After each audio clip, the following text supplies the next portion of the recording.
President Biden traveled to Brussels to promote a united NATO front, hoping to convince America's European allies to take tougher action against Russia.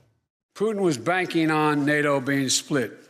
NATO has never been more united than it is today. Putin is getting exactly the opposite what he intended to have as a consequence of going into Ukraine. Biden announced another round of tough sanctions against Russia, this time targeting 48 state-owned defense companies, 328 Russian lawmakers, and dozens of Russian elites. Well, this is not something that Poland or Romania or Germany should carry on their own. This is an international responsibility. The United States, as a leader, one of the leaders in the international community, has an obligation to be engaged and do all we can to ease the suffering and pain of innocent women and children and men, for that matter. The president also pledged another $1 billion in humanitarian aid and $500 million in military assistance to Ukraine.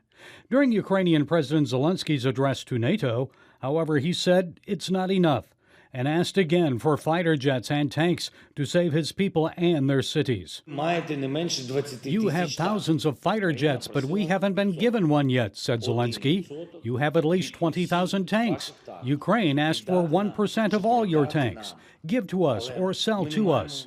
Stopping short of promising jets and tanks, NATO pledged to increase troop levels in Eastern Europe and send Ukraine more drones and anti-tank weapons. Also, detection and medical equipment will be provided to protect against possible Russian unleashing of biological, chemical, radiological, or nuclear weapons. Additional punitive actions are coming from the Group of 7 industrialized nations. G7 leaders announced they'll be restricting Russia's central bank from using gold for transactions. The leaders are also concerned about the massive influx of more than 3 million refugees into Europe. President Biden said the U.S. will help take in 100,000. NATO members are also expressing growing concern about Russian war crimes. Zelensky now accuses Russia of using phosphorus bombs against the Ukrainian people. President Biden's characterization of Vladimir Putin as a war criminal has caused Russia to threaten to cut off diplomatic relations with the United States. And that action would be unprecedented.